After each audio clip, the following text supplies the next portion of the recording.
This one is a very important part. We have health right up now. Dr. Omolabake Okunubi is a physician with over 16 years of medical experience, and she's here to give answers to the question, what are the myths of asthma? She's an asthma advocate with a good understanding of the Nigerian healthcare space, passionate about reducing the morbidity and mortality of asthma in Nigeria and Africa at large. You're welcome, Doctor.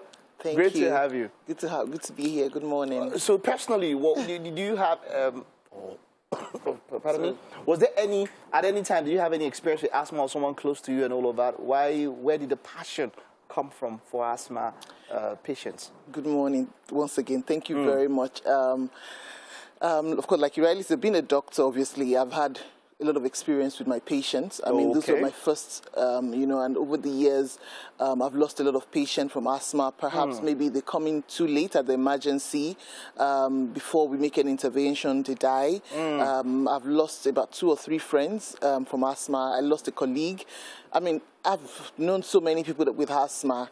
But over the years, I then realized, based on, what I know now in terms of, awareness, my place of work, what I've, been exposed to, I realized that asthma patients shouldn't suffer in terms of, they shouldn't die as a result of their symptoms. So many studies and so many newer medications have proven that people with asthma can actually have control of their symptoms. That means they can go on days, weeks without their symptoms by taking certain medications.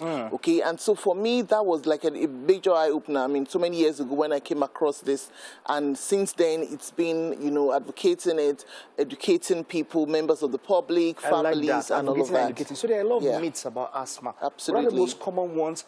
Please dispel them as fast as you can.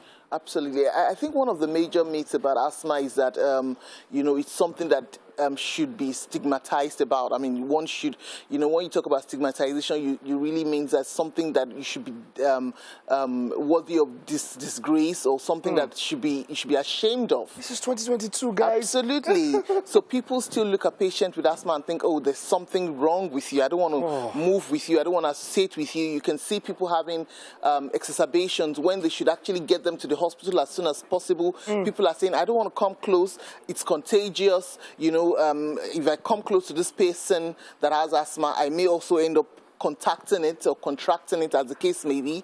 So people still have those kind of things. And, a lot of times when I talk about, breaking some of this myths of asthma, it's like any other ailment. Like if you have a headache, for instance, and I tell you, please, can I have Panadol? You wouldn't look at me funny and think, oh, you should be ashamed that you have a headache. And that's the same thing with asthma. The fact that I'm taking my inhaler or I'm taking my medication for asthma, it's not something I should be ashamed of. Some people think, oh, it's some chronic cough that would go away. You don't need to take anything. Of course, some people believe that asthma, once you start using your inhaler, that's the end of your life. And that is wrong. That's absolutely wrong.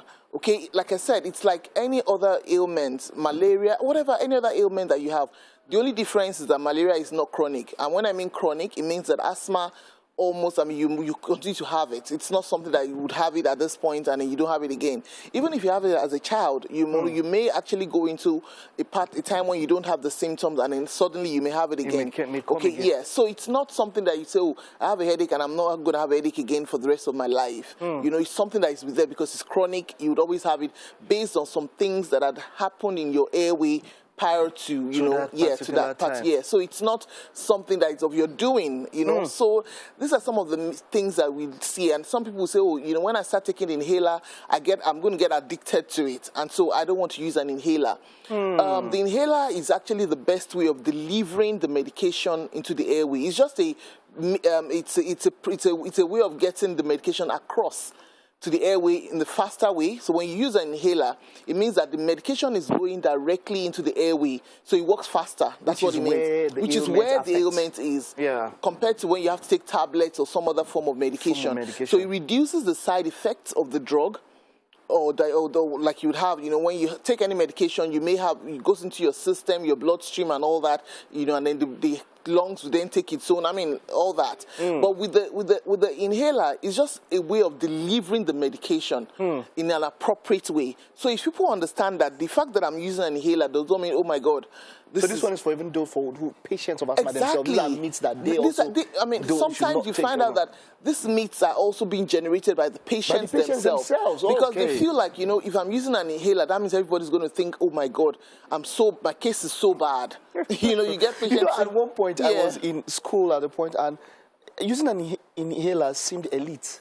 It was elite. I'm telling you. So that's also a myth. You know, that's there's nothing elitist about it. Yeah, it was like, oh, it's cool. This guy, this has rich man sickness. There's nothing elitist about it, and there's nothing degradable about it as well. Exactly. So it's just a way of, just the same way you swallow your medication. It's just a way of passing the medication across. The fastest way, like I said, it gives less side effects when you use it, and it works faster. You know, and I mean, the medication is just like using, if you have a bite and use a topical medication, and I apply the cream on my hand rather than taking a medication that would work on that. It works faster when I apply directly to where it is needed. Wow, I like that. So that is what it is. That's exactly what the inhaler does. It takes the medication directly into the airway where it is needed. So within about, for instance, if you're having an exacerbation, within about 5 minutes you'd have the control. You would have relief, basically.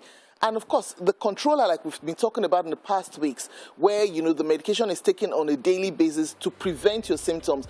You take it there, and it works faster as well to help, clear. You know. And so you are an exciting and interesting person to talk to. I wish we had all the time. And also, it's not village people. No. It's not absolutely, a spiritual attack. I think that's also another thing. Another one. People feel like it's a spiritual attack, or my village people have come to mess up with my family or my case. Absolutely not. I mean, when we have malaria, we don't think it's village people. Some people do, by the way. Oh, really? Well, Doctor, thank you. It was a pleasure having you. Same here. And we'll still have you before more rounds. Thank you very much. Okay, that was it. Hope you're able to pick one or two things there on our discussion about the myths concerning asthma. We'll take this time out now. When we'll get back, it's entertainment news.